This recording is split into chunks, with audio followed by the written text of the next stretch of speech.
آپ سن رہے ہیں سنو FM 89 پر پروگرام پہاڑی جرگہ. آج ہمارے مہمان ہیں عبداللہ امتیاز خان ایڈوکیٹ. یہ صدر ہیں progressive climate change foundation Azad Kashmir کے. Social media and political activist ہیں اور youth councillor care council speaker ہیں. اور آج انہیں ایک نئی ذمہ داریاں سونپی گئی ہیں. وہ ہیں پاکستان مسلم لیگ نون آزاد کشمیر یوتھ ونگ کے مرکزی نائب صدر بنے ہیں. ہم ان کو مرکزی نائب صدر بننے پہ بھی مبارکباد پیش کرتے ہیں. تو میں اپنے مہمان کی طرف مخاطب ہوتا ہوں. جناب عبداللہ امتیاز ایڈوکیٹ صاحب، کیسے ہیں آپ؟ جی السلام علیکم. جی الحمدللہ، آپ ٹھیک ہیں؟ جی شکر اللہ کا. کیسا محسوس کر رہے ہیں آج؟ آپ کو پہلے سے آلریڈی آپ کے پاس اتنے ایکٹیوسٹ عہدے ہیں اور آج آپ کو ایک نیا عہدہ مل گیا جو پاکستان مسلم لیگ نور یوتھ ونگ کے مرکزی نائب صدر ہیں، اور آلریڈی آپ یوتھ کے لیے کام کر رہے ہیں. دیکھیں جی، یہ تو عزت اور ذلت اللہ کے ہاتھ میں اپنی خوش قسمتی سمجھتا ہوں کہ مسلم لیگ نون آزاد کشمیر نے مجھے اس قابل سمجھا اور میری خدمات کا اعتراف کرتے ہوئے یوتھ کے لیے. آپ جیسے کہ آپ کو میری پروفائل پتہ ہے کہ میں آلریڈی نوجوانوں کی حوصلہ افزائی کے لیے، ان کی کیپیسٹی بلڈنگ کے لیے، چاہے وہ کسی بھی مد میں ہو، چاہے اکیڈیمیا کے اندر ہو یا ان کی اسکل بلڈنگ کی بات ہو، لیڈرشپ کی بات ہو، صحیح. میری زمانہ طالب علمی سے یہ کوشش رہی ہے کہ میں اپنا کردار کس طرح ادا کر سکتا ہوں نوجوانوں کے لیے. Being a young activist, I do believe کہ یہی چراغ جلیں گے تو روشنی ہوگی. ماشاء اللہ، کتنا بڑا عزم ہے آپ کا یہ. جی میرا یہی خیال تھا کہ دیکھیں نا، شخص تو اللہ تعالیٰ پیدا کرتا ہے، ٹھیک ہے. شخصیت بن کے مرنا یہ انسان کے اپنے اختیار میں ہو. اللہ تعالیٰ نے آپ کو رستہ بتا دیا. Now it's up to you کہ آپ نے کس سمت کا تعین کرنا ہے. تو یہ جو آج کی ذمہ داری ملی ہے، اس پر پہلے تو میں اللہ تعالیٰ کا شکر ادا کرتا ہوں اور اپنی جماعت کے قائدین کا بھی، اسپیشلی صدر مسلم لیگ نون میاں محمد نواز شریف صاحب، شہباز شریف صاحب، مریم بی بی اور آزاد کشمیر کی لیڈرشپ.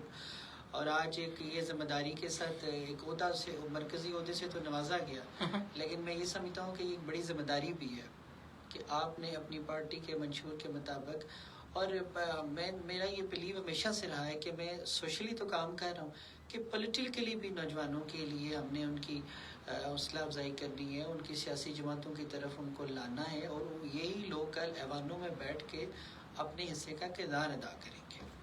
اس سے بہت خوبصورت بات کی آپ نے، اور میں بھی یہ سمجھتا ہوں کہ آپ ہمیشہ یوتھ کے لیے ہی کام کرتے رہیں اور ان کی موٹیویشن پہ آپ نے فوکس رکھا.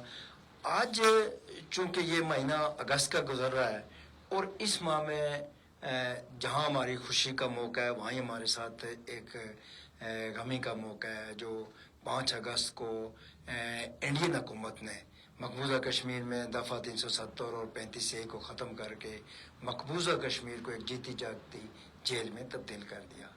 اب اس حوالے سے میں آپ سے گفتگو کرنا چاہوں گا، کیا اس میں آج کا نوجوان اس کے لیے اس کا کیا کردار ہونا چاہیے؟